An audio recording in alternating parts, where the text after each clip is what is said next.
Welcome back बच्चों। तो मैं विजीत आनंद आपके सामने फिर से आर्म्स एकेडमी की तरफ से Newton law of motion lecture number 5 लेके आ गया हूं। और आज हम लोग टेंशन करने वाले हैं। बट बिफोर दैट मैंने लास्ट लेक्चर में आपको एक क्वेश्चन दिया था और होमवर्क दिया था, तो उसे आप खुद से ट्राई करोगे। तो before starting this lecture number 5 tension, late us solve that problem. Otherwise आपको समझ में नहीं आएगा कि उसका क्या आंसर था और कैसे उसको सॉल्व किया जाता है। तो आप वेरीफाई भी कर सकते हो अगर आपने उसे ट्राई किया है। तो चलो उसको सॉल्व करते हैं। This was our question. चलो इसको ट्राई करते हैं बच्चा। आपने होपफुली आपने इसको सॉल्व किया होगा और let us see the answer. पहला क्या है? तो कह रहा है कि मेरे पास find out the acceleration of the system with 5 masses are there, M M M A B C D E का। मेरे को फोर्स निकालना है ए बी के बीच में। Call that force as what? उसको हम लोग क्या कह सकते हैं? उसका नाम दे देते हैं, उसका नाम दे देते हैं N1। BC के बीच में उसका नाम दे देते हैं N2। CD के बीच में भी पूछ रहा है, उसका नाम दे देते हैं N3। एंड डी के भी बीच में बोल रहा है तो उसका नाम हम लोग क्या दे देते हैं? N4। हाँ या ना? चलो सबका नाम देने के बाद let us try to find out this force, किसका वैल्यू कितना आता है। तो सबसे पहला क्वेश्चन अपने पास, what is the acceleration of the system. तो जब हम सिस्टम की बात करते हैं तो we take it whole system as one body. तो उस पे अगर हम एक बॉडी बना दे तो what is the acceleration of the system? Acceleration is equal to force external by mass of the system. हाँ या ना बच्चा बोलो। तो what is the force external? तो एक्सटर्नल फोर्स जो इस बॉडी पे लग रहा है वो तो इधर से लग रहा है, that is P divided by what is the mass of the system. तो mass M M M, 5 types of M, so 5 times of M, so this is our acceleration. Now हमको हर दो ब्लॉक के बीच का नॉर्मल फोर्स निकालना है। So when we want to calculate the normal force of between A and B, तो let us choose one by one. हम लोग वन बाय वन करते स्टार्ट करते देखते हैं। हमारे पास सिस्टम है 5 मासेस का। यहाँ पे M, यहाँ पे एक M, तीसरा M, चौथा M एंड पांचवा M। अगर मुझे ये A B C D E, अगर मुझे N1 निकालना है बच्चा, तो मैं क्या करूंगा? I will take the F B D of a block, जिसकी मास M है। उसकी एक्सीलरेशन कितनी हो जाएगी? सामने की तरफ एक्सीलरेशन हो जाएगा, क्योंकि सामने की तरफ इस पे एक फोर्स लगाया गया था जिसका नाम क्या दिया हुआ था? P। नाउ इसके ऊपर में एक एक्सटर्नल फोर्स कौन सा है बच्चा बोलो? P है। और नॉर्मल कॉन्टैक्ट फोर्स इसके ऊपर हमने नाम दिया है N1। एंड पूरा सिस्टम आगे जा रहा है A से। तो चलिए इसका इक्वेशन लिखते हैं। तो क्या हो जाएगा? Since the body is moving forward, what can we say about this object? Sir ये फोर्स P1 बड़ा होगा, so P minus N1 is equal to mass into acceleration. तो P कितना हो जाएगा बच्चा? Mass into acceleration, not P, we want to find out N1। तो N1 कितना हो जाएगा बोलिए? P minus mass into acceleration. तो सर अपना एक्सटर्नल फोर्स तो P है, minus mass time of what is acceleration. Acceleration हम देखो कितना आया है? P by 5m। तो हम लोग यहाँ क्या डाल देंगे? P by 5m। तो m m कट गया, P minus P by 5, that is 4P by 5 is our normal one acting between A and B। Sir A और B तो ठीक है, सर B और C के बीच में जो नॉर्मल लग रहा है उसका नाम N2 था, वो भी करके बताइए। If we want to find out N2, तो we need to take FBD of which body बच्चा? तो अगर हम लोग B ले लेते हैं, चलो हम लोग B लेते हैं और ट्राई करते हैं, तो बताओ क्या लग रहा होगा? सर इधर से उसके ऊपर में N1 लग रहा होगा और इधर से उसके ऊपर में N2 लग रहा होगा, हाँ या ना? एंड पूरा सिस्टम एक्सिलरेट कर रहा होगा सामने की तरफ। बोलो। तो अगर हम ट्राई करें फाइंड करने का, बॉडी आगे जा रहा है, तो sir N1 minus N2 is equal to mass into acceleration. तो अगर हम N2 की वैल्यू मुझे निकालनी, तो वो क्या हो जाएगा? Sir N1 minus mass into, बोलो क्या हो जाएगा? P by 5, P by 5m। तो क्या आ जाएगा? N1 का वैल्यू अपने आप में 4P बाई 5 है, minus P by 5, minus P by 5 कितना आ जाएगा? 3P by 5। हाँ या ना? अगर N2 मेरा 3P बाई 5 है, उसी तरीके से हम क्या निकाल सकते हैं बच्चा? N3 निकाल सकते हैं और N4 भी निकाल सकते हैं। N3 भी निकालने के लिए हम क्या ले लेंगे? N3 निकालने के लिए हम किस बॉडी का फ्री बॉडी डायग्राम ले ले, तो C बॉडी का डायग्राम ले लेते हैं फॉर N3। अगर हम C बॉडी का फ्री बॉडी डायग्राम ले ले, उसका मास ऐसा होगा, उस पे फोर्स किधर लग रहा है बच्चा, अगर हम फ्री बॉडी डायग्राम ऑफ कौन सा ले रहे हैं, सी ले रहे हैं, तो उस पे एक N2 लग रहा होगा और पीछे की तरफ क्या लग रहा होगा बच्चा, बोलो देख के फिगर, सर N3 लग रहा होगा। एंड पूरा सिस्टम एक्सेलरेट कर रहा है अगर सामने, तो ये अपना सी वाला ब्लॉक भी एक्सेलरेट कर रहा होगा सामने ए से। अगर हम लिखना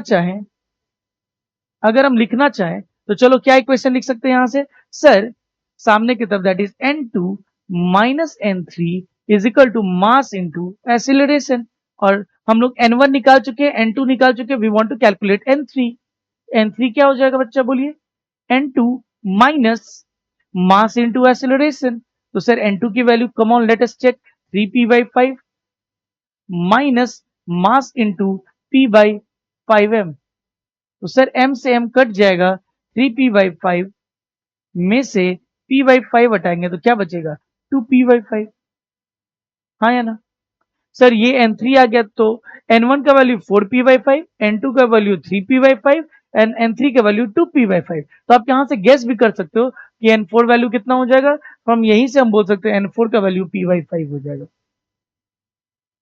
हाँ या ना, तो हम लोग निकाल सकते हैं सारा ऐसे, आप N4 फ्री बॉडी डायग्राम बना के भी निकाल सकते हो, सेम आएगा। होपफुली आपको ये आंसर समझ में आया हो। याद नहीं रखना है, बस तरीका देखना है कैसे हम एक बॉडी पे फोर्सेस दिखाते हैं, देन वी कैलकुलेट। हाँ या ना, चलो नेक्स्ट क्वेश्चन देखते हैं, ट्राई टू कैलकुलेट। हमारा एक क्वेश्चन है, then we can start our lecture number 5। Question is given, let us solve it. What is the harm solving it. आपके सामने एक 2 kg और 3 kg का ब्लॉक दिया हुआ है, find the acceleration of the system. तो चलो इसको पहले रीड्रॉ कर लेते हैं। मेरे पास एक ब्लॉक है जो कि 2 kg का है और 3 kg का है, और उस पे एक इंक्लाइंड फोर्स लग रहा है, एट एन एंगल पे फोर्स लग रहा है। तो उसका फोर्स का वैल्यू 60 न्यूटन दिया हुआ है और उसकी एंगल कितना है बच्चा, 60 डिग्री है। सर तो उसकी दो कंपोनेंट आ जाएगी ना, एक सामने की तरफ एंड एक ऊपर से की तरफ। तो ये कितना हो जाएगा, 60 cos 60 डिग्री। तो ये कितना हो जाएगा, 60 इंटू कॉस मतलब 1/2 दैट इज 30। तो कितना आ जाएगा, 30 न्यूटन। हाँ या ना, यानी कि सामने की तरफ पुश कितना मिल रहा है, 30 न्यूटन का। तो चलो अगर मैं बात करूं sir acceleration of the system का, पहला एक्सेलरेशन ऑफ सिस्टम तो क्या हो जाएगा बच्चा, बोलिए sir, force external upon mass of the system. External force कितना लग रहा है इसके ऊपर में, sir 30 divided by mass 3 + 2 5 that is 6 metre per second square, easy peasy. हाँ या ना। Now second, contact force between 2 and 3। तो कॉन्टैक्ट फोर्स तो लगेगा यहाँ पे, उसका नाम हम लोग N1 दे देते हैं बच्चा, N1 होगा। अगर पूरा सिस्टम मेरा 6 से जा रहा है तो let us consider about the FBD of 3 kg block. अगर मैं 3 kg का ब्लॉक देखूं तो हम लोग कैलकुलेट कर चुके हैं कि एक्सेलरेशन पूरे सिस्टम पे कितना है, sir 6 metre per second square है। और उस पर जो फोर्स लग रहा होगा वो कौन सा लग रहा होगा बच्चा, वो N1 लग रहा होगा। हाँ या ना, since N1 force is acting on that body, तो वो बॉडी जो एक्सेलरेट कर रहा है सामने की तरफ, सर उस पर ये 30 न्यूटन का फोर्स नहीं दिखाएंगे, नेवर। 30 न्यूटन का फोर्स आपको नहीं दिखाना है, क्योंकि वो 30 न्यूटन का फोर्स 2 kg ब्लॉक पे लग रहा था, 3 kg के ब्लॉक पे नहीं लग रहा था। तो क्या हो जाएगा सर, ये बॉडी सामने की तरफ जा रहा है, बस एक ही फोर्स लग रहा है N1, then I can write sir N1 is equal to mass into acceleration. N1 का वैल्यू मुझे निकालना भी है, मास कितना है 3, एक्सेलरेशन कितना है 6, तो डायरेक्टली आ जाएगा 18 न्यूटन। इस टाइप के क्वेश्चंस हमने बहुत सारे प्रैक्टिस किए हुए हैं। तो let us start now our chapter. हम स्टार्ट कर सकते हैं, ये दोनों क्वेश्चन आप ट्राई कर लेना। Let me start tension force. तो आज हम टेंशन स्टार्ट करने चाहते हैं, क्योंकि tension is a very important force जो आगे जाके आपको बहुत सारे चैप्टर में काम आएगा। बहुत सारे क्वेश्चंस बनते हैं डिफरेंट डिफरेंट चैप्टर में। जब भी बात स्ट्रिंग की आएगी, धागा की आएगी, तो वहां एक फोर्स आएगा ही आएगा, उसका नाम क्या है, टेंशन। तो tension is a kind of force that is developed in the string. धागा में डेवलप होता है जब धागा को खींचते हैं, जब धागा की मदद से we try to do some work done. तो देखते हैं कैसे आता है। तो सबसे पहले क्या है, system of masses tied by string. जब भी हम स्ट्रिंग से 2-3 मास को हम टाई करेंगे तो वहां पे एक फोर्स आएगा जिसका नाम है टेंशन। क्या आएगा, टेंशन। क्या बोलता है? It is the intermolecular force between the molecules of the string. Sir अपना जो धागा होता है, जब हम धागा को खींचते हैं तो धागा का हर एक इंडिविजुअल जो पार्टिकल पतला पतला जो उसका फाइबर्स होगा वो एक दूसरे को खींचेगा। तो फाइबर्स के अंदर छोटे छोटे छोटे छोटे मॉलिक्यूल्स होंगे, तो मॉलिक्यूल्स एक दूसरे को खींचते हैं, जो उनके बीच में कोवेलेंट बॉन्ड होती है। तो जो भी बॉन्ड होती है उस बॉन्ड पे एक असर पड़ता है, एंड देन उस पे एक आपका क्या होता है, उस पे असर पड़ता है, और there is a tension force that is developed in between them, तो which become active when the string is stretch. जब स्ट्रिंग को हम खींचते हैं तब वो एक्टिव होता है। Important points about the tension in the string क्या क्या है, बहुत सारे इंपॉर्टेंट पॉइंट्स हम लोग देखेंगे। पहला इंपॉर्टेंट पॉइंट, कुछ हो ना हो आपको एक चीज याद रखना है कि टेंशन फोर्स जब भी हम दिखाते हैं it is always shown away from the body. मैं बात करूंगा उसका जब हम वो क्रक्स लाइन लिखेंगे। तो पहले भी देखते हैं क्या क्या बोल रहा है। Force of tension acts on the body in the क्या आ ही गया वो क्रक्स लाइन, वो क्या है? क्रक्स लाइन आप याद रखिएगा, tension is always shown away from the body. ये लाइन आप याद रखिएगा, tension force is always shown shown away from the body, is always shown away from the body। कैसे सर, जरा बताइए। तो we will draw the different FBDs and we will try to learn on that one. तो पहले आगे बढ़ते देखते क्या बोर्ड है। यहाँ पे आप देख लो ना, एक ब्लॉक है, उसको एक आदमी पकड़ के खींच रहा है। When we will draw the FBD of person, then tension will be shown away from that tension from the body, and जब when we will draw the FBD of this block, तो tension will be shown away from the body। Sir कोई भी धागा को पकड़ लो और वहां पे आप एक पॉइंट दिखा सकते हो। अगर मैं एक पॉइंट पकड़ लू धागा का, तो टेंशन उस पॉइंट से हमेशा अवे दिखाया जाता है। तो अगर मैं आदमी की बात करूं तो आदमी से अवे, ब्लॉक की बात करूं ब्लॉक से अवे, किसी पॉइंट की बात करूं उस पॉइंट से away. Tension is always shown away from the body, tension is always shown away from the body. आपको आंख बंद करके समझना है या याद रखना है। Force of tension acts on a body in the direction away from the point of contact. जहां पे मान लो एक मेरा मास m1 है, उस पर मैंने फोर्स लगाया तो वो आगे बढ़ना चाहता है, तो धागा में एक स्ट्रेचिंग फोर्स आएगा, पूरे धागा में टेंशन डेवलप हो जाएगा। तो अगर इस बॉडी m1 को दिखाएंगे तो टेंशन अवे दिखाएंगे, अगर m2 को दिखाएंगे तो टेंशन अवे दिखाएंगे। तो इस तरीके से हम लोग शो करते हैं पॉइंट ऑफ कॉन्टैक्ट से अलग। String is assume to be inextensible. हम लोग ये मान के चलते हैं कि धागा रबर की तरह फैल नहीं सकता है, इनएक्सटेंसिबल है। अगर वो फैलने लग जाए then tension at all the different points won't be same. और अगर ये बॉडी ए एक्सेलरेशन से जा रहा है तो पीछे वाला बॉडी भी ए एक्सेलरेशन से नहीं जा पाएगा, अगर धागा रबर की तरह एक्सटेंड हो सकता है। जनरली हम लोग 100% ऑफ द केस में यही मान के चलते हैं कि string is inextensible, string stretch नहीं हो सकता है, इनएक्सटेंसिबल होता है, so that the magnitude of the acceleration of the block tied to the string are always same. अगर वो स्ट्रेच नहीं हो सकता है देन अगर ये x मीटर आगे जाता है 1 सेकेंड में, इसको भी x मीटर आगे जाना पड़ेगा क्योंकि वो वही रस्सी से अटैच्ड है। हाँ या ना? आप देख सकते हो कि अगर मेरे बॉडी में आप रस्सी बांधो, रस्सी लो और पीछे एक और पर्सन के हाथ बॉडी में रस्सी बांधो, अगर मैं एक्स डिस्प्लेस हुआ हूं तो वो उस बॉडी को भी एक्स डिस्प्लेस होना पड़ेगा क्योंकि रस्सी टाइट है, रस्सी रबड़ की तरह एक्सटेंड नहीं हो सकता। अगर मेरा हाथ है और मेरा हाथ एक्सटेंड हो सकता है रस्सी की तरह। एक मूवी भी है शायद super four, fantastic four movie में अगर आप ध्यान दोगे, एक पर्सन के पास सुपर पावर क्या रहता है, his body can become like a rubber. तो अगर मेरा हाथ रबर की तरह स्ट्रेच हो सके उसी सुपर फोर आदमी की तरफ, तो अगर कोई आदमी मेरा हाथ पकड़ के खींच रहा है and my hand can become like rubber, तो क्या मुझे आगे जाने की जरूरत है? अगर वो एक्स डिस्प्लेस किया तो मेरा हाथ एक्स डिस्प्लेस हो जाएगा, मैं आगे एक्स डिस्प्लेस नहीं होऊंगा।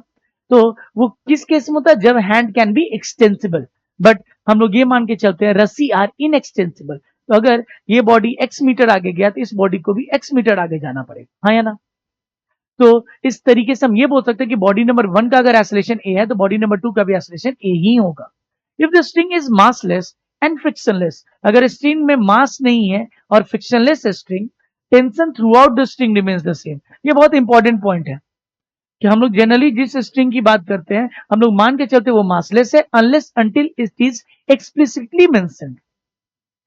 अगर क्वेश्चन में इट इज एक्सप्लिसिटली मेंशन कि स्ट्रिंग इज मासफुल या मास है स्ट्रिंग में, then tension at different different point becomes different. तो हम लोग ये मान के चल रहे हैं कि ये जो धागा है मासलेस एंड फ्रिक्शनलेस है, पुली के थ्रू पास कर रहा है, तो ये पुली भी फ्रिक्शनलेस है, तो ये धागा अगर एक्स नीचे जाएगा तो इधर से धागा भी एक्स नीचे आके आगे खुलेगा, आगे बढ़ेगा। तो then tension at each point सारा सेम होगा। बट अगर स्ट्रिंग में मास आ जाता है बट फ्रिक्शन नहीं भी है, तब भी सब जगह पे टेंशन डिफरेंट होगा। अगर ऊपर में टेंशन T1 है तो नीचे में टेंशन T2 होगा, अगर मास है तो। अगर मास है सिर्फ तो फ्रिक्शन अभी नहीं बोला है, फ्रिक्शन नहीं है। तीसरे केस में मास नहीं है बट फ्रिक्शन होगा। If string is not light, यानी स्ट्रिंग लाइट नहीं मतलब स्ट्रिंग के पास मास है, string has mass at each point of the string where tension will be different depending upon the acceleration। तो अगर string is not light, यहाँ पे string is massless, यहाँ पे string massless है but not frictionless, यहाँ पे friction है, इस पुली के अंदर में friction है, तब भी अगर friction भी आ जाए तो ऊपर वाले पॉइंट में सारे में टेंशन सेम रहेगा, नीचे वाले पॉइंट में सारे में टेंशन सेम रहेगा, बट इस वाले पॉइंट से लेके इस वाले पॉइंट में टेंशन अलग अलग होगी, हाँ या ना? क्योंकि फ्रिक्शन के चलते यहाँ पे टेंशन चेंज हो जाएगा। पुली में फ्रिक्शन है तो फ्रिक्शन के चलते टेंशन चेंज हो जाएगा। If string is not light, अगर स्ट्रिंग के पास मास है, then tension at each point of the string will be different. हर एक पॉइंट पे टेंशन बदलता जाएगा और वो हम लोग आगे जाके सीखेंगे भी कैसे हम लोग एक मास वाले स्ट्रिंग में टेंशन कैलकुलेट करते हैं डिफरेंट डिफरेंट पॉइंट्स पे। चलो आगे बढ़ते हैं, देखते हैं क्या बोल रहे हैं। जैसे यहां ध्यान दो, if force is directly applied to a string, say a man is pulling a string from the other end with some force, then the tension will be equal to the applied force irrespective of the motion of the pulling agent, irrespective of the whether the box moves or not। अगर block move करे या ना करे, अगर आप इस block को देखोगे और इस ब्लॉक पे अगर फोर्स लगाया गया है कि इंसान द्वारा, तो हर एक पॉइंट पे, इस बॉडी के हर एक पॉइंट पे डिफरेंट डिफरेंट पॉइंट पे टेंशन डेवलप हो जाएगा। और since the string is massless, तो सारे पॉइंट पे जो टेंशन होगा वो क्या मान के चलते हम लोग? टी ही मान के चलेंगे। क्या मान के चलेंगे? T. Tension tension tension tension. क्यों सर? मासलेस है। सर ये ब्लॉक अगर मूव नहीं कर रहा तब भी टेंशन डेवलप हो जाएगा? बिल्कुल हो जाएगा। ब्लॉक मूव करे न करे, आपने स्ट्रेच किया है तो हर एक पॉइंट के मॉलिक्यूल्स पे एक टेंशन, एक स्ट्रेचिंग फोर्स डेवलप हो जाएगा और सारे जगह टेंशन होगा क्योंकि ये स्ट्रिंग मासलेस है। अगर मास होता तो यहाँ पे T1 T2 T3 T4 T5 change करते जाता, हर एक पॉइंट पे टेंशन बदलता जाएगा। चलो आगे बढ़ते हैं। Now string is assume to be massless unless stated. जब तक बताया ना जाए हम लोग ये मान के चलते स्ट्रिंग इज मासलेस। और क्वेश्चन में अगर उसने एक्सप्लिसिटली मेंशन किया है दैट स्ट्रिंग हैज मास, तब आपको ध्यान हो मींस वेरी केयरफुल हो जाना है क्योंकि टेंशन एवरी पॉइंट पे चेंज करेगा।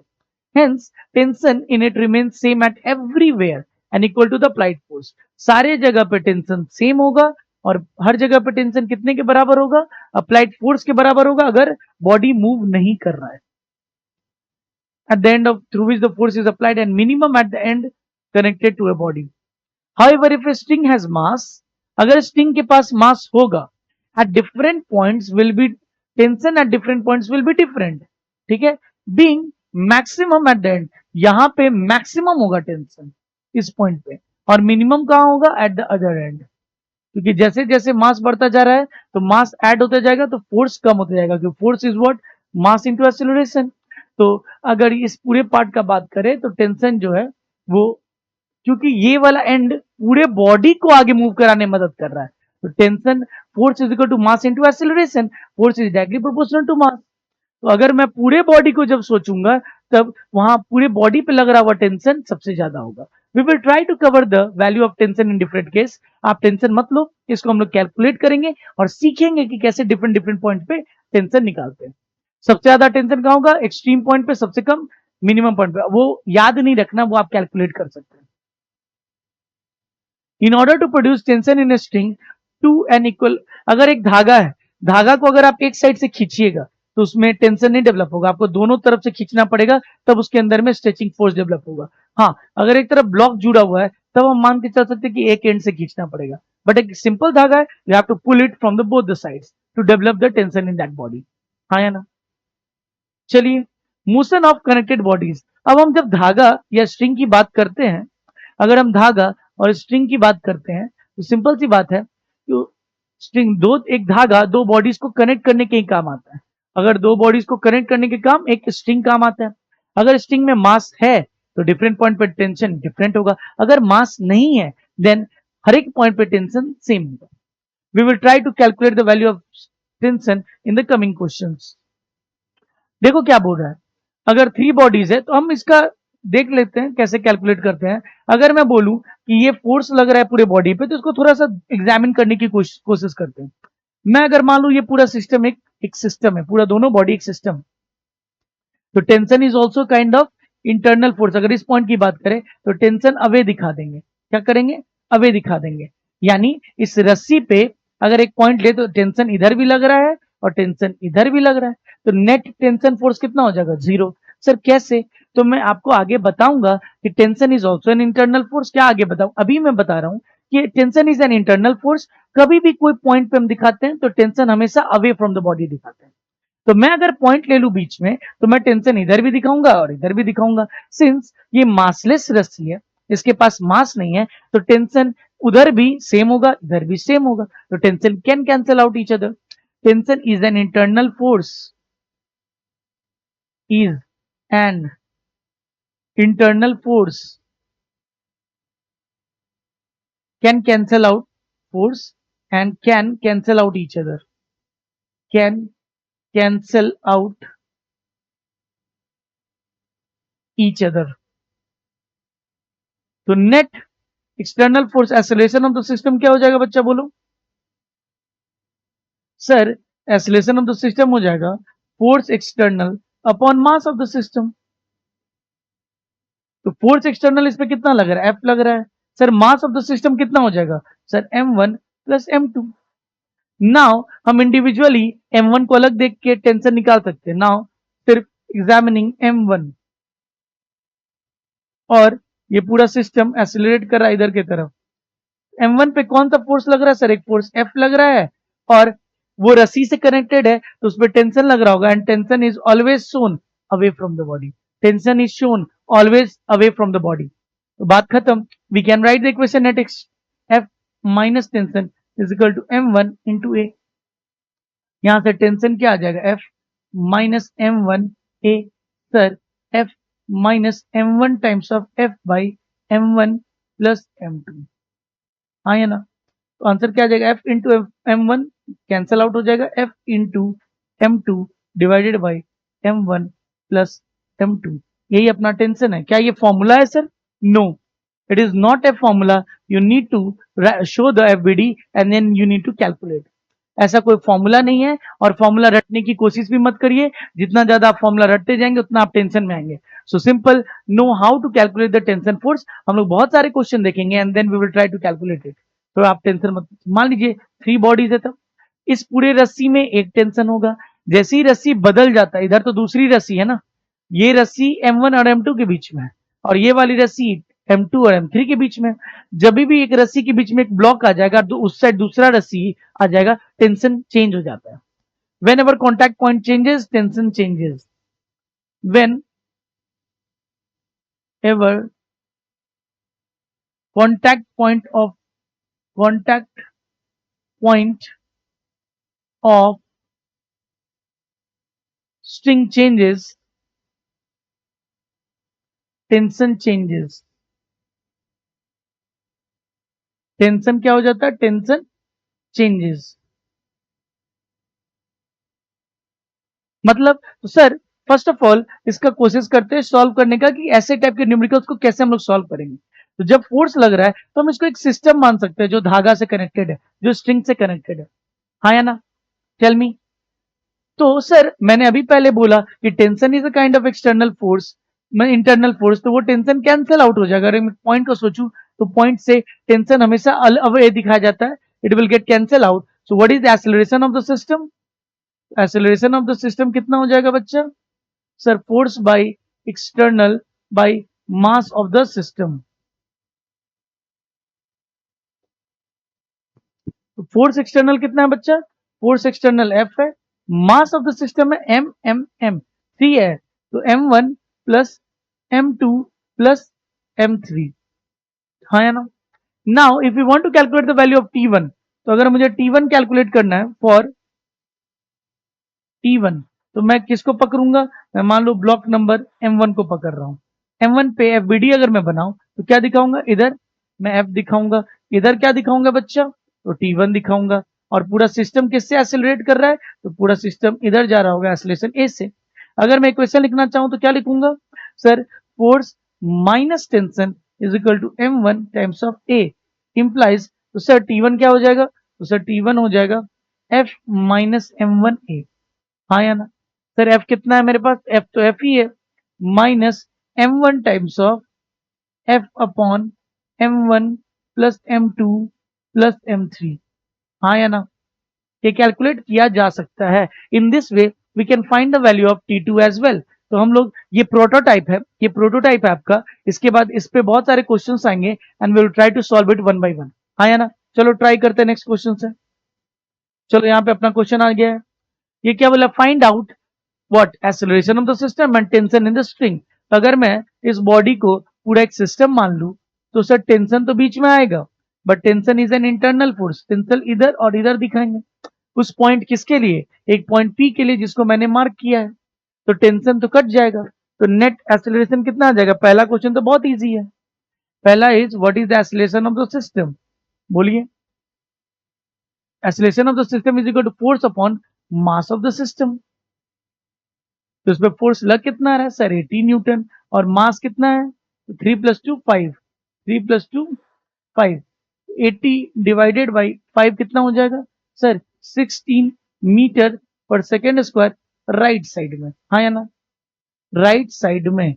नाउ मुझे टेंशन निकालना है, तो टेंशन निकालने के लिए मैं किसी बॉडी को ले सकता हूं। Second for tension T1, tension अगर मुझे दिखाना है, टेंशन निकालना है, तो मैं किसी एक बॉडी को पकड़ लेता हूं। मैं 2 kg के ब्लॉक को एग्जामिन करता हूं। अगर मैं एग्जामिन करूं, मैं अगर इसे देखूं तो इसमें क्या लग रहा है? एक 80 न्यूटन का तो फोर्स लग रहा है, बट इससे कनेक्टेड एक रस्सी है, तो रस्सी के चलते tension is shown away from the body and we know the body is accelerating forward with 16 metre per second square. तो हम लोग न्यूटन लॉ ऑफ मोशन का इक्वेशन लिख सकते हैं। कितना हो जाएगा बच्चा?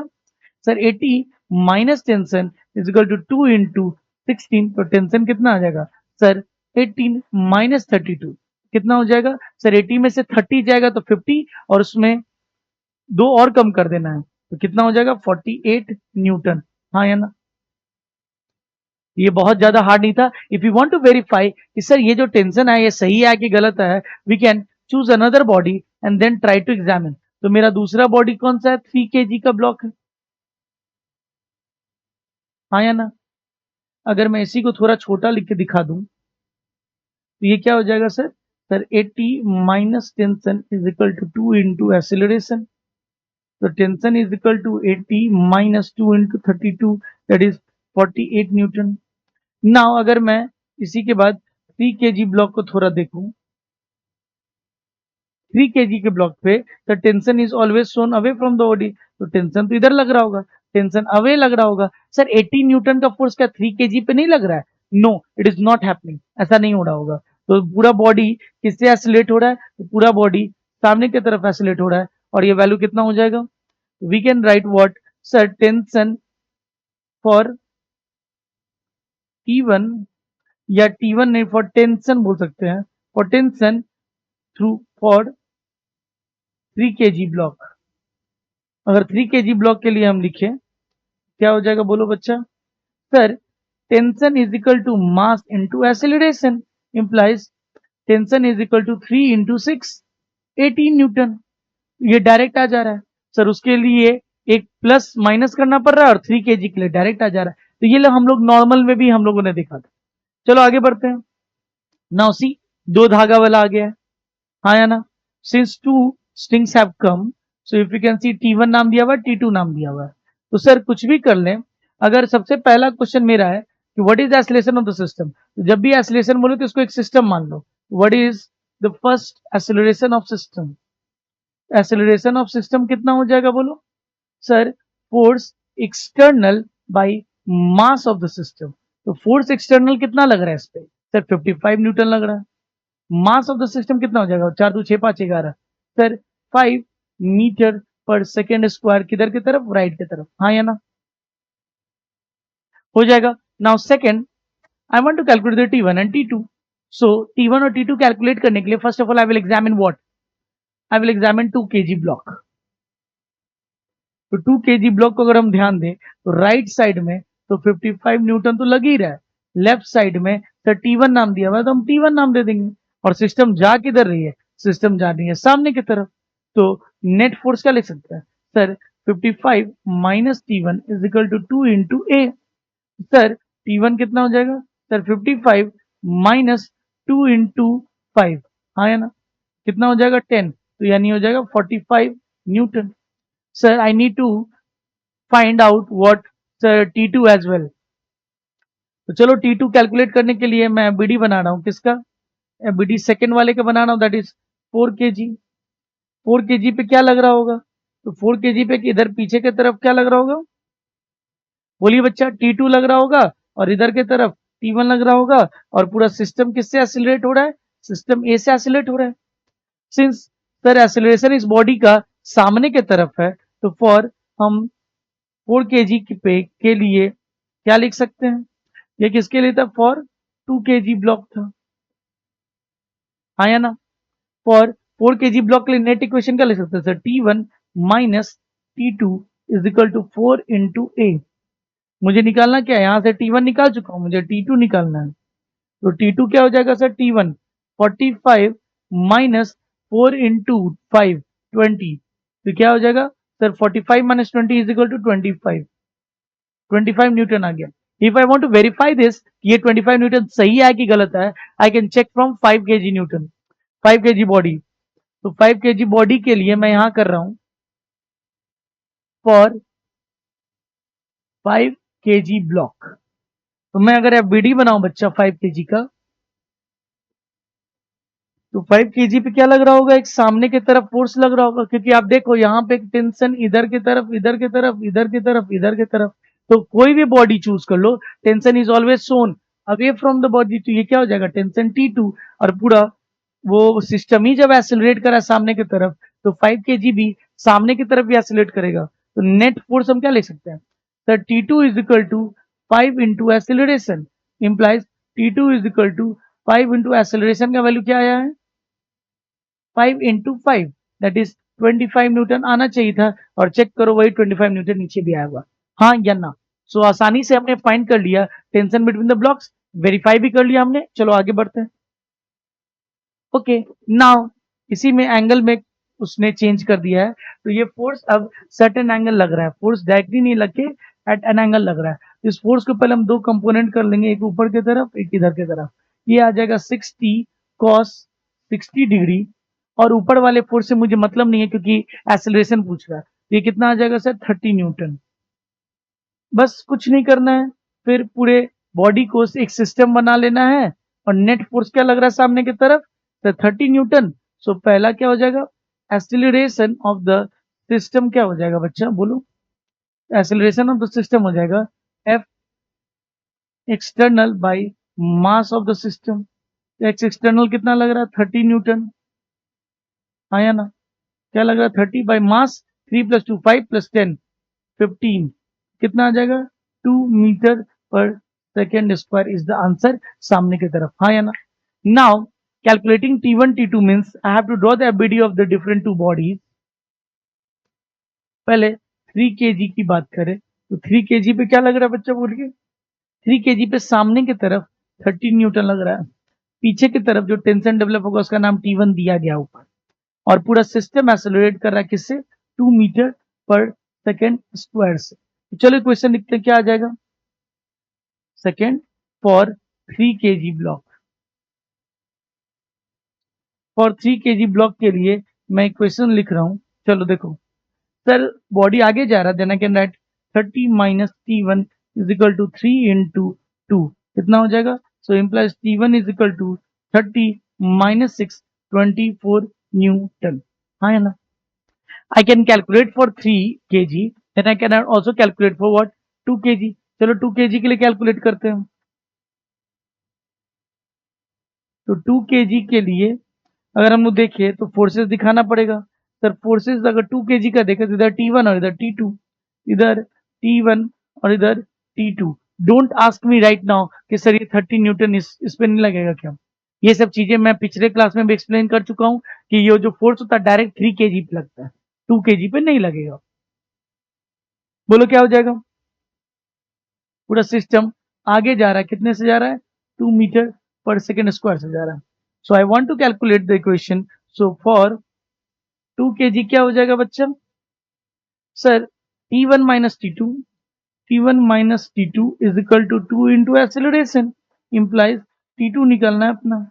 तो T2 क्या हो जाएगा sir, T1, T1 is 24 minus 2 into 2, that is 20 newton answer आ जाएगा, हाँ है ना। So T1 is 24 newton and T2 is 20 Newton. We have calculated. Next, now सिर्फ एक तरफ फोर्स ना लग के दो तरफ फोर्स लग रहा है, तब it is also a new variety. Then in this case, you need to take the system as one unit. Now try to find out the acceleration of the system. So acceleration of the system is nothing but force external by mass of the system. तो थोड़ा सा ध्यान दीजिए बच्चा कि अगर देखिएगा तो ये बॉडी को अगर हम एक माने और टेंशन फोर्स तो कैंसिल हो जाता है, नेट इंटरनल फोर्स होता है टेंशन। तो टेंशन फोर्स अगर कैंसिल हो जाएगा then what is the net F external, उधर 30 न्यूटन से खींचा जा रहा है, इधर 10 से, तो नेट कितना हो जाएगा sir 30 minus 10 by mass of the system है 5 3 8 2 10, 10 20 divided by 10 that is equal to 2 metre per second square. But किधर की तरफ, सामने की तरफ कि वापस पीछे की तरफ। सर सामने की तरफ, क्योंकि फोर्स उधर ज्यादा बड़ा। ना I need to calculate T1 and T2। तो सर फॉर T1 के लिए कोई एक ब्लॉक चुन लो। फॉर T1 किस ब्लॉक को चुन ले, तो सर 5 kg को चुनते हैं। इफ वी सेलेक्ट 5 kg तो क्या हो जाएगा बच्चा बोलो। तो 5 kg के लिए सर फोर्स सामने दिखाना पड़ेगा, कितना 30 न्यूटन, और पीछे की तरफ क्या डेवलप हो चुका है रस्सी होने के कारण T1। और पूरा सिस्टम अगर एक्सेलरेट कर रहा है 2 मीटर से तो ये ब्लॉक भी जा रहा होगा 2 मीटर पर सेकेंड स्क्वायर से। तो अब हम लोग इस बॉडी का फ्री बॉडी डायग्राम देख के आराम से लिख सकते हैं F net is equal to mass into acceleration, यानी 30 minus T1 is equal to 5 into 2। तो T1 कितना हो जाएगा बच्चा 30 माइनस 10 और वो हो जाएगा 20 newton. Once I have got the T1 for T2, मैं अगर T2 निकालना चाहता हूं तो मैं बीच वाला ब्लॉक भी यूज कर सकता हूं और मैं 2 kg वाला ब्लॉक भी यूज कर सकता हूं। बट चलो पहले 3 kg वाला ब्लॉक यूज करते हैं। तो अगर मैं 3 kg वाला ब्लॉक यूज करूं तो मुझे फोर्सेस दिखाने होंगे। फोर्स इधर की तरफ कितना लग रहा होगा, इधर की तरफ तो T1 है, इधर की तरफ T2 है, तो इसको T1 दे दो और इधर क्या दे दो T2 दे दो। ओके, नाउ पूरा सिस्टम ही एक्सेलरेट कर रहा है, किससे सर एक्सेलरेट कर रहा है 2 मीटर पर सेकेंड स्क्वायर से। तो मैं क्या बोल सकता बोलो, we can write the equation what is F net is equal to mass into acceleration. So T1 minus T2 is equal to mass कितना है 3 into acceleration is how much 2। So T1 is equal to T1 की sir T1 तो मैंने निकाल रखा है, T2 निकालना है।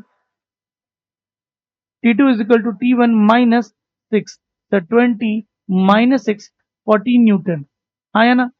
If you want to verify तो आप चेक कर लो यहाँ पे, मैं अगर एफबीडी बनाऊं कि सर ये 2 kg का ब्लॉक है और इस पे क्या लग रहा है बच्चन, इसका अगर बनाओगे एफबीडी तो इस पे लेफ्ट साइड में 10 न्यूटन और राइट साइड में क्या लग रहा है सर T2 फोर्स लग रहा हो।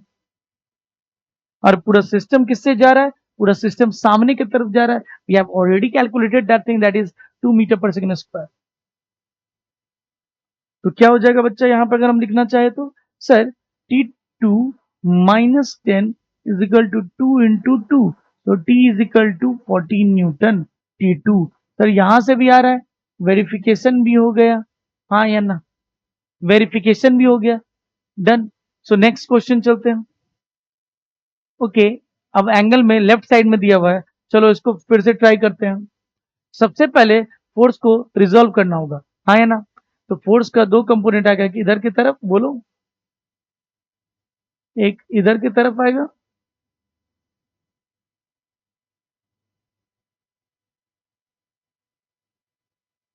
एक इधर की तरफ, एक ऊपर की तरफ। सर ये इसका वैल्यू कितना हो जाएगा सर? 40 cos 60 डिग्री, इसकी वैल्यू आ जाएगी 20 न्यूटन। अब अगर मैं पूरे बॉडी को एक सिस्टम बनाऊं तो मेरे पे एक्सीलरेशन, तो पहला चीज क्या है? First, acceleration is equal to force external by mass of the system. Force external कितना लग रहा है सर? 20 न्यूटन। मास कितना दिया हुआ है? 5 4 9 1 10 सर। तो 2 मीटर पर सेकेंड स्क्वायर किधर की तरफ? लेफ्ट साइड की तरफ, हाँ या ना? 2 मीटर पर सेकेंड स्क्वायर किधर की तरफ? बॉडी पे इधर फोर्स लगा नहीं, इधर की तरफ। तो सेकेंड, अब T1 और T2 निकालना है, तो पहले 5 केजी के ब्लॉक को ऑब्जर्व करें। तो 5 केजी के अगर ब्लॉक को हम ऑब्जर्व करते हैं, इस पे फोर्स किधर दिखेगा बच्चा? एक तो 20 न्यूटन इधर दिखेगा, एक पीछे की तरफ क्या दिखेगा सर? T1 दिखाया हुआ है, सो T1। और पूरा बॉडी किधर जा रहा है? लेफ्टवर्ड जा रहा है, तो लेफ्टवर्ड इस पे एक्सेलरेशन होगा। तो जिधर बॉडी जाती है उधर की फोर्स ज्यादा मानी जाती है। तो 20 minus T1 is equal to 5 into 2. So T1 is equal to 20 minus 10, that is 10 Newton. हाँ या ना? Now, since we have calculated for T1, now we will calculate for T2. अगर मैं T2 देखूं तो किस ब्लॉक को देखूं? तो मैं सीधे 1 kg ब्लॉक को देख लेता हूं। मैं 1 kg ब्लॉक को अगर हम देखना चाहें तो 1 kg ब्लॉक पे इधर क्या लग रहा है? T2 लग रहा है। और पूरा बॉडी किससे एक्सीलरेट कर रहा है? पूरा body acceleration is equal to 2 metre per second square होगा। सर ये तो कोई बच्चा ही बता देगा क्या? Sir T2 is equal to mass into acceleration. तो सर 1 इंटू 2 क्या आना चाहिए? 2 न्यूटन। आ भी रहा है। आना चाहिए क्या? ये आया। अगर वेरीफाई करना चाहते हैं, वेरिफिकेशन ऑफ T2, अगर मैंने जो कैलकुलेट किया, लेटेस्ट चेक कि सही है कि नहीं। कैसे वेरीफाई कर सकते हैं सर? बीच वाले से। बीच वाला कितना है? 4 kg है। चलो इस पे फोर्सेस दिखाते हैं। इस पे फोर्सेस, लेफ्ट साइड में क्या लग रहा है? T1 लग रहा है। राइट साइड में क्या लग रहा होगा? Away from the body, T2। और पूरा सिस्टम अभी भी किससे एसिलेट कर रहा है? तो लेफ्ट साइड में एसिलेट कर रहा है A से। सिस्टम किससे एसिलेट कर रहा है? लेफ्ट साइड में एसिलेट कर रहा है A से। तो बोलो क्या इक्वेशन लिख सकते हैं sir? T1 minus T2 is equal to 4 into A। आपको क्या निकालना है सर? T2। यहाँ पे T2 क्या हो जाएगा बोलो? सर T1 माइनस 4 है। तो T1 की वैल्यू कितनी है? T1 की वैल्यू कितनी है? तो T1 की वैल्यू यहाँ से 10 Newton minus 4 times of A is how much? 2। हो जाएगा 2 न्यूटन। और वही ऊपर भी आया था 2 newton. So it is pretty much correct by the verification we have checked it. चलो आगे बढ़ते हैं। नाउ हम लोग टेंशन निकालने की कोशिश करेंगे जब बॉडीज एक दूसरे से कनेक्टेड है एंड वर्टिकली हैंगिंग है, सीधा सीधी खड़े खड़े है। तो we can show the forces and then we can equate the forces. Sir अगर इस बॉडी की फ्री बॉडी डायग्राम बनाई जाए तो हम 1 बाय 1 बना सकते हैं। इस बॉडी की फ्री बॉडी डायग्राम M3 और M2 और M1। अगर मैं तीनों का फ्री बॉडी डायग्राम बनाने लगूं तो ऊपर की तरफ क्या लग रहा है सर? टेंशन 3 लग रहा है। नीचे की तरफ क्या लग रहा है सर? M3G लग रहा है। और एक और क्या लगेगा सर? ये रस्सी का भी तो टेंशन लगेगा, T2। हाँ, रस्सी का भी टेंशन लगेगा, T2 बिलो की तरफ। अगर M2 की बात करें तो ऊपर में क्या लग रहा होगा? T2। नीचे क्या लग रहा होगा? T1। और एक अपना क्या होगा? M2G। इस ब्लॉक के बात करें, ऊपर में क्या लग रहा होगा? T1। नीचे क्या लग रहा होगा? T2। T0। क्या कोई नीचे धागा है? तो काहे का T, टेंशन। टेंशन सिर्फ ऊपर लगेगा, क्यों ही लगेगा नीचे अगर नीचे कोई धागा नहीं है तो? धागा देख के टेंशन लगता है। तो this is the FBD of bodies hanging vertically. ये बॉडी ऊपर ना चल रहा है ना नीचे एसिलेट कर रहा है, जस्ट हैंग कर रहा है। In that case you need to just draw the FBD and then try to equate the forces. चलो एग्जांपल देखते हैं। देखो अपने पास एक एग्जांपल आ गया। चलो एग्जांपल देख के कैलकुलेट करने की कोशिश करते हैं। In the given system is, if the given system is at rest, ये पूरा सिस्टम रेस्ट में है, then find the tension T1 T2 T3। तो सर आप इसका एफबीडी अगर बनाइएगा तो एक 3 kg का ब्लॉक दिख रहा है, एक 2 kg का ब्लॉक दिख रहा है, एक 1 kg का ब्लॉक दिख रहा है। अगर मैं फोर्स दिखाना चाहूं तो नीचे में टेंशन T1 लिखा हुआ है। सर सबसे 1 kg पे क्या लिखा हुआ? Tension T1। और नीचे क्या लग रहा होगा? 1G। 2 kg पे लग रहा होगा T1, ऊपर की तरफ लग रहा होगा T2 और नीचे में लग रहा होगा 2G। सर उसी तरीके से इस पे लग रहा होगा T2, अपना वेट लग रहा होगा 3G और ऊपर की तरफ लग रहा होगा T3। अगर मैं फोर्सेस लिखना चाहूँ, since this whole system is at equilibrium, तो हम क्या बोल सकते हैं? सर T1 फॉर किससे स्टार्ट करो? हमेशा नीचे से स्टार्ट किया करो। किससे स्टार्ट किया करो? For 1 kg block. अगर 1 kg ब्लॉक की बात करें तो क्या होगा बच्चा, बोलो? Sir T1 is equal to 1G बोल सकते हैं, that is equal to 10 newton. ये आ गया अपना for 2 kg block. 2 kg block के लिए हम क्या बोल सकते हैं बच्चा, बोलिए? तो 2 kg ब्लॉक के लिए फोर्स ऊपर क्या लग रहा है सर? T2 लग रहा है, इज इक्वल टू नीचे क्या लग रहा है सर? T1 लग रहा है प्लस 2G लग रहा है। बट ये T1 की वैल्यू ऊपर से हम डाल सकते हैं 10 plus 2 into G 20, that is equal to 30 newton. थोड़ा थोड़ा आप समझ में आ रहा होगा कि कैसे एक दूसरे पे एवरीबडी इज डिपेंडेंट। अगर मैं 3 kg की बात करूं तो फॉर 3 kg क्या हो जाएगा? 3 kg ब्लॉक। 3 kg ब्लॉक के लिए ऊपर में क्या लग रहा है? टेंशन। तो आई कैन राइट ऊपर का टेंशन इज इक्वल टू नीचे का T2 प्लस 3G। अगर T2 की वैल्यू देखें तो 30 plus 30 that is nothing but 60 Newton. हाँ है ना? यानी सबसे ज्यादा लोड जो होगा इस रीजन पे पड़ रहा होगा। आप अगर इसको इमेजिन करना चाहते हैं तो जरा ये सोचिए, आपने कोई मूवी, वो वेलकम वाली मूवी या कोई एक मूवी देखी है? ये सलमान खान वाली मूवी, वेलकम नहीं, सलमान खान की एक मूवी थी जिसमें सब पहाड़ पर से गिरते गिरते पहाड़ पे एज पे लटक गए थे, सब एक दूसरे का पैर पकड़ के लटका हुआ था। तो सबसे ज्यादा, अगर मान लो एक हीरो यहाँ है, उसका पैर पकड़ के कोई दूसरा हीरो खड़ा है और उसका पैर पकड़ के कोई तीसरा हीरो खड़ा है, तो सबसे ज्यादा जो स्ट्रेस आ रहा होगा वो पहला पैर, पहला वाले हीरो के हाथ पे आ रहा होगा, वो जो पहाड़ पकड़ के लटका हुआ होगा। आई थिंक इस मूवी का नाम, सलमान खान की वो मूवी थी, सलमान खान, अनिल कपूर और ये सब उसमें थे। I don't exactly remember the name, but उस मूवी में सबको लटक गए थे, शायद वेलकम या क्या, तो कुछ तो नाम था। चलो याद आएगा तो मैं नेक्स्ट पार्ट में बताऊंगा। But this is the 3 cases in which we can find out the tension for each of the strings. चलो नेक्स्ट चलते आगे। नाउ वही सिस्टम अगर ऊपर की तरफ एक्सेलरेट करने लग जाए, एक केस है जब स्टेशनरी है, दूसरा ऊपर की तरफ एक्सेलरेट करे, तीसरा नीचे की तरफ एक्सेलरेट करे। इस केस में कुछ नहीं करना है, पहले जो हमने फोर्सेस को इक्वेट किए, अब net force is equal to mass into acceleration कर देना है। तो कुछ नया नहीं है, बस एक वेराइटी है। तो अगर आप M3 देखोगे, आप M3 पे फोर्स बताओ पहले क्या लग रहा है? तो सर एक ऊपर की तरफ टेंशन 3 लग रहा होगा, एक नीचे की तरफ T2 लग रहा होगा और एक का अपना M3G लग रहा होगा। हाँ है ना?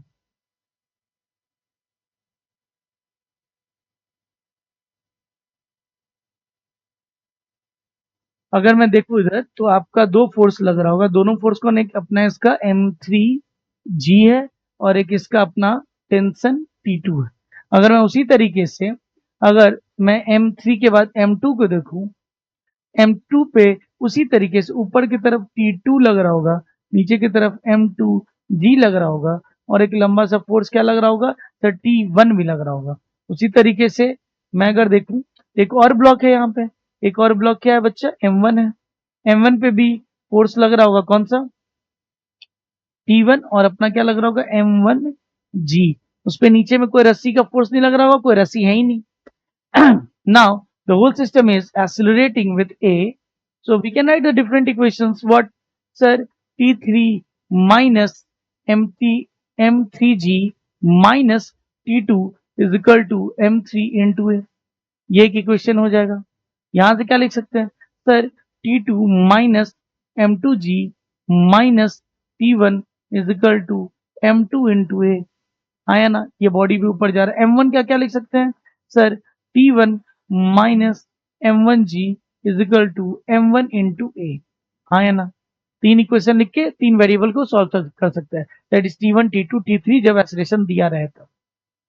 क्या फोर्स दिया रहेगा, फोर इक्वेशन क्या लिख सकते हैं सर? अगर मैं चाहूं तो क्या कर सकता हूं, बोलो? पूरा सिस्टम को अगर मैं एक बॉडी मान लूं तो इसमें नेट फोर्स क्या लग रहा है? Force is equal to mass into एक दो अब देखो, जब फोर्स ऊपर लग रहा है तो आप direct force equal to mass into acceleration मत करो, क्योंकि एक और एक्सटर्नल फोर्स है and that is nothing but उन सब का एक mg है ना। उन पूरा सिस्टम पे एक ऊपर की तरफ फोर्स लग रहा है बट एक mg भी तो लग रहा होगा, क्योंकि वर्टिकली हैंगिंग है। तो क्या हो जाएगा बोलो सर? तब हम यहाँ पे क्या लिखेंगे sir? Force minus m total into G is equal to m total into acceleration. यहां से अपना एक्सेलरेशन क्या आ जाएगा? f minus m total g times of by m। यहां से मेरा इक्वेशन नंबर चौथा भी आ जाएगा। तो चार वेरिएबल है। चार वेरिएबल कौन कौन से हैं sir? Acceleration t1 t2 t3 and then we can using all this four equation we can find the value of all the four variables. चलो चेक कर लेते हैं, क्वेश्चन अपने पास आ भी गया है, इसको सॉल्व करने की कोशिश करते हैं। क्या बोल रहा है? Given system are accelerating upward, find the value of t1 t2 t3। तो जब बॉडी पूरा ऊपर जा रहा है तो कैलकुलेट करने का कोशिश करते हैं वन बाय वन। पहले एफबीडी बना लो। तो 1 kg की एफबीडी यहाँ है, यहाँ 3 kg का बॉडी है और यहाँ 4 kg का बॉडी है। अगर मैं फोर्सेस दिखाना चालू करूं तो इसके ऊपर में T3 लग रहा है, इसके ऊपर में 4G लग रहा है और T2 लग रहा है। यहाँ पे T2 लग रहा है, यहाँ पे 3G लग रही है और यहाँ पे एक T1 भी लग रहा है और यहाँ पे T1 लग रहा है और यहाँ पे 1G लग रही है। और पूरा सिस्टम किससे एक्सेलरेट कर रहा है? तो पूरा सिस्टम ही ऊपर जा रहा है 2 मीटर पर सेकेंड स्क्वायर। तो सबसे पहले आप नीचे से लिखना स्टार्ट करिए फॉर 1 kg ब्लॉक। सर ये 1 kg का सिस्टम ऊपर जा रहा है, T1 minus 1G is equal to 1 into acceleration is 2। तो सर T1 कितना आ जाएगा? 10 प्लस 2 इज 12 न्यूटन। तो पहला एक वैल्यू तो आ गया। Now for sir 3 kg block, फिर उस बीच वाले ब्लॉक के लिखिए फॉर 3 kg ब्लॉक। अगर 3 kg ब्लॉक के लिए देखिए तो पूरे बॉडी पे ऊपर क्या लग रहा है सर? T2 माइनस नीचे की तरफ क्या लग रहा है सर? T1 भी लग रहा है माइनस नीचे की तरफ क्या लग रहा है? 3G भी लग रहा है इज इक्वल टू पूरा सिस्टम ऊपर जा रहा है 3 इंटू 2 इम्प्लाइज सर T2 क्या हो जाएगा? Implies sir T2 is equal to sir 6 plus 30 36 plus T1 48। मेरा T1 T2 आ गया। फिर देखता हूं फॉर 4 kg ब्लॉक। अगर मैं 4 kg ब्लॉक की बात करूं बच्चा तो क्या हो जाएगा? ऊपर की तरफ टेंशन लग रहा है, सो टेंशन माइनस नीचे की तरफ T2 भी लग रहा है T2 और नीचे की तरफ 4G भी लग रहा है minus T2 minus 4G is equal to पूरा बॉडी ऊपर की तरफ एक्सेलरेट कर रहा है 4 इंटू एक्सेलरेशन। सर तो T3 की वैल्यू क्या आ जाएगी? माइनस T2 है 48 minus 40 4 into acceleration is what? तो पूरे बॉडी का 2 है 4 इंटू 2। तो T3 is equal to sir 8 plus 40 plus 48 I think 96 newton आ जाएगा। हाँ या ना? 96 न्यूटन आ जाएगा और आ रहा है। T1 T2 T3 हमारा आराम से आ रहा है। अगर आगे बढ़े तो चलो आगे देखते हैं। Now T1 T2 T3 and whole system is going upward. Please pause the video and try to do it by yourself. इसको प्लीज अपने तरीके से करिए और रोक के एक बार खुद से ट्राई करिए and then try to see the answer. मैं एफबीडी उतना ज्यादा नहीं बना रहा हूं, यहीं से मैं दिखाता हूं इस पे क्या लग रहा होगा 2G और ऊपर की तरफ क्या लग रहा होगा? Tension T1। इस पे एक नीचे की तरफ लग रहा होगा T1, एक अपना लग रहा होगा 2G और एक ऊपर की तरफ क्या लग रहा होगा? T2। इस पे क्या लग रहा होगा? 6G T2 और ऊपर की तरफ T3। अगर मैं इक्वेशन लिखना चाहूं तो मैं नीचे से स्टार्ट करता हूं 2G के लिए। यहाँ पे क्या हो जाएगा सर? तो T1 minus 2G is equal to 2 into 3। तो T1 की वैल्यू कितनी आ जाएगा? 20 प्लस 6 26 न्यूटन। पहला तो आ गया अपना। नाउ फॉर सेकेंड वाला T2 के लिए आप इसको देख लो, ऊपर में T2 लग रहा है T2, नीचे में T1 प्लस 20। तो T1 क्या है? 26 प्लस 20 लग रहा है नीचे में इज इक्वल टू ऊपर वाला फोर्स माइनस नीचे वाला force is equal to 2 into 3। तो T2 की वैल्यू कितनी आ जाएगी सर? 46 प्लस 6 52 न्यूटन आ जाएगा। ये आ गया अपना दूसरा भी। नाउ तीसरा आने वाला है, तीसरा करते हैं चलो। तीसरा फॉर T3 ऊपर लग रहा है तो T3 माइनस तो नीचे की तरफ T2 प्लस 60, T2 कितना आ रहा है 52 plus 60 is equal to mass कितना है 6 इंटू 3, तो सर T3 कितना हो जाएगा 18 plus 6 5 11 112, 112 plus 130 Newton is the net T3 above. हाँ है ना? So in this way, we have understood for the upward acceleration. Now, the case of bodies accelerating vertically downward. अब तीनों सिस्टम है, फोर्स ऊपर लग रहा है, but that force is not enough to overcome the mg force जो इस पे लग रहा है. mg फोर्स इस पे लग रहा होगा. पूरे बॉडी को अगर एक सिस्टम मान ले, तो पूरे बॉडी को अगर सिस्टम मान ले, तो एक फोर्स इस पे ये भी तो लग रहा होगा, m टोटल इंटू जी, क्योंकि tension is an internal force, वो कट जाएगा. बट एक टोटल m टोटल इंटू जी लग रहा होगा. ऊपर में 10 न्यूटन है, नीचे में 60, तो पूरा सिस्टम नीचे आ रहा होगा. हाँ या ना? इस टाइप के क्वेश्चंस को कैसे सॉल्व करते हैं? कुछ नहीं, एफबीडी दिखाते हैं, net force is equal to mass into acceleration. Since the body is going downward, so कौन तरफ का मास ज्यादा होगा, तो मैं मान सकता हूं कौन तरफ का फोर्स ज्यादा होगा, नीचे तरफ का फोर्स ज्यादा होगा. तो हम लोग लिख सकते हैं. चलो क्वेश्चन करते तब मजा आएगा. If the given system is moving downward with an acceleration of इतना, find the T1, T2, T3. चलो इसको ट्राई करते हैं. इसके लिए बॉडी का FBD 1/1 बना लेते हैं. सर 3 kg है, थोड़ा सा ऊपर में क्या बना लेंगे 4 kg बना लेंगे, और थोड़ा सा ऊपर में क्या बना लेंगे 6 kg बना लेंगे. चलो फोर्सेस दिखाते हैं. तो फोर्सेस इस पे लग रहा होगा 3G, और एक ऊपर लग रहा होगा T1, नीचे लग रहा होगा T1, नीचे लग रहा होगा 4G, और ऊपर लग रहा होगा T2, नीचे लग रहा होगा 6G, नीचे लग रहा होगा T2, और ऊपर लग रहा होगा T3. हाँ है ना? Now since the body is accelerating downward with an acceleration of 2 metre per second square, it is said in the question. Question में दिया हुआ है. तो now we can write the equation. चलो इक्वेशन लिखते हैं फॉर 3 kg नीचे वाला ब्लॉक के लिए. तो फॉर नीचे वाला ब्लॉक हम लोग बोल सकते हैं कौन सा फोर्स बड़ा होगा 3G minus T1 is equal to 3 into acceleration is how much 2, तो T1 is equal to 30 minus 6, that is equal to 24. 30 minus 26 is equal to 24 newton is T1. One है T1. Now for which one I can write for middle 4 kg block. तो अगर मैं 4 kg block का बात करूं तो क्या हो जाएगा, बोलो बच्चा, फोर्स दिखाओ.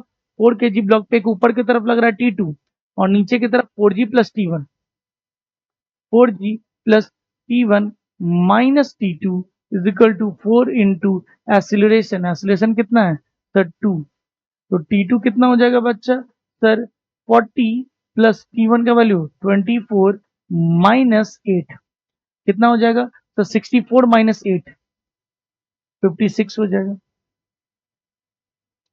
तो हमने दो वैल्यू तो निकाल लिए, T2 और T1 निकाल लिए. T2 is equal to 56 newton. Next क्या निकालेंगे T3. तो सर फॉर कौन सा ब्लॉक का बात कर रहे हैं 6 kg ब्लॉक का बात कर रहे हैं. 6 kg ब्लॉक, पूरा सिस्टम नीचे आ रहा है, कौन सा ब्लॉक कौन सा फोर्स बड़ा होगा नीचे वाला, that is T2 plus 6 into 10 60 minus ऊपर में फोर्स कौन सा लग रहा है T3 is equal to 6 into 2, 6 into 2, तो T3 क्या हो जाएगा सर T2 कितना अपना 56 प्लस 60, 56 प्लस 60 माइनस 12 कितना हो जाएगा 6 5 11 116 minus 12 is equal to 104 newton.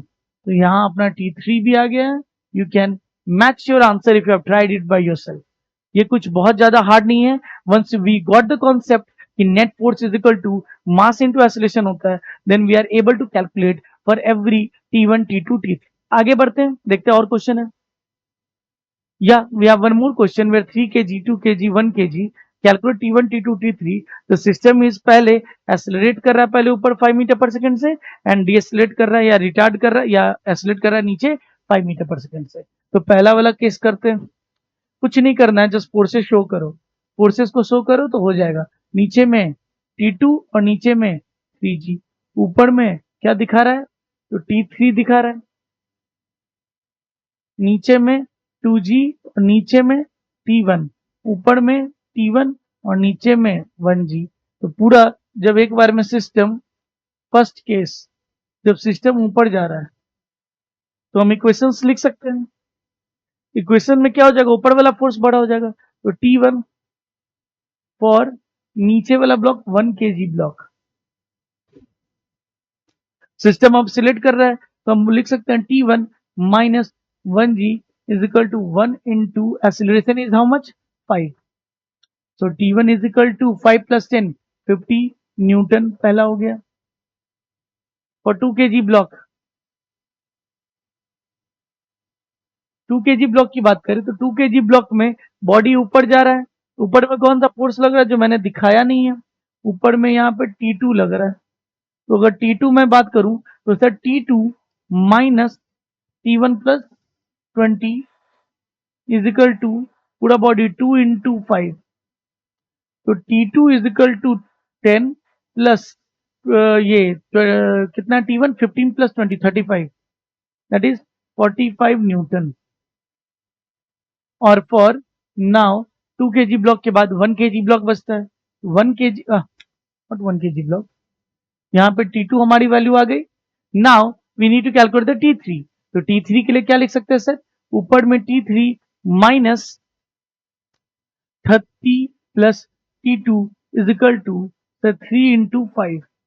तो T3 की वैल्यू क्या आ जाएगी sir 15 plus 30 plus T2, 30 plus 45, 30 plus 45, 45 plus 15 is 60, 90 newton आ जाएगा T3 की वैल्यू। यहां से हम कंपेयर कर सकते हैं, जब सिस्टम ऊपर एसिलेट कर रहा है तो कैसा तरह का टेंशन है, जब सिस्टम नीचे जा रहा है तो कैसा एसिलेशन है। So second case is what, तो second case is body is going down. तो हम लोग क्या लिखेंगे बोलो, तो फॉर 1 kg, 1 kg के लिए क्या लिख सकते हैं, थोड़ा सा इसको मैं अब ध्यान दो, अगर पूरा नीचे जा रहा है तो क्या लिख सकते हैं, फॉर 1 kg, तो फोर्सेस बिगड़ गया ना, हाँ नीचे जा रहा है तो नीचे वाला फोर्स बड़ा होगा, दैट इज 1g माइनस ऊपर में क्या लग रहा है 10 सन T1 is equal to 1 into 5। तो T1 is equal to 10 minus 5 is equal to 5 newton, यानी tension T1 is equal to 5 newton आ रहा है। पिछले केस में क्या आ रहा था, तो tension was coming 15 Newton. For कौन सा, for 2 kg block, for 2 kg block आप देखोगे तो सर बॉडी नीचे जा रहा है सेकंड केस के अकॉर्डिंग, तो sir T1 plus 20, T1 plus 20 minus ऊपर वाला T2 is equal to 2 into 5।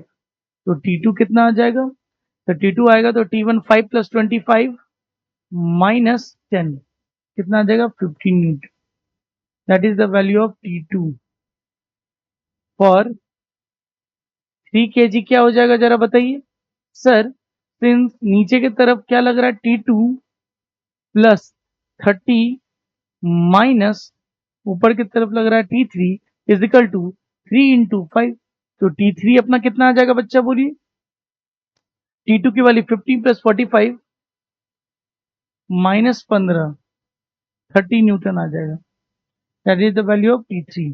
तो देयर इज ड्रास्टिक चेंज, कहाँ वहां पर T3 की वैल्यू 90 आ रही है, यहाँ 15 आ रही है, क्यों, जब बॉडी नीचे जाएगा तो रस्सी में धागा में स्ट्रेच कम आएगा, जब बॉडी को आप ऊपर खींच रहे हो तो सारा वर्क डन टेंशन ही मिलकर कर रहा है अगेंस्ट द ग्रेविटी। और यहाँ सेकंड केस में ग्रेविटी ज्यादा वर्क डन कर रहा है, ग्रेविटी नीचे लग रहा है तो टेंशन थोड़ा सा फ्री रहेगा, कम काम करना पड़ेगा, कम स्ट्रेचिंग आएगी, हाँ या ना, स्ट्रेचिंग फोर्स उसमें कम डेवलप होगा। तो होपफुली आपको समझ में आया होगा। Next day we will continue with the tension in the pulley, pulley में करेंगे, इंक्लाइन प्लेन पे ब्लॉक्स को अब करवाएंगे, one more day we will work with the tensions and then again we will move to the next force that is spring force. एक बार spring force कर ले, we will be done with all the kind of forces and the neutral law of motion with the different kind of forces, then we will do pseudo force। ठीक है, till then आप सारे questions को दोबारा revise करो, practice करो and बहुत सारे क्वेश्चंस बनाओ। अगर कोई डाउट है तो आप चैट में पिंग कर सकते हैं टेलीग्राम चैनल पे। Till then bye bye, take care.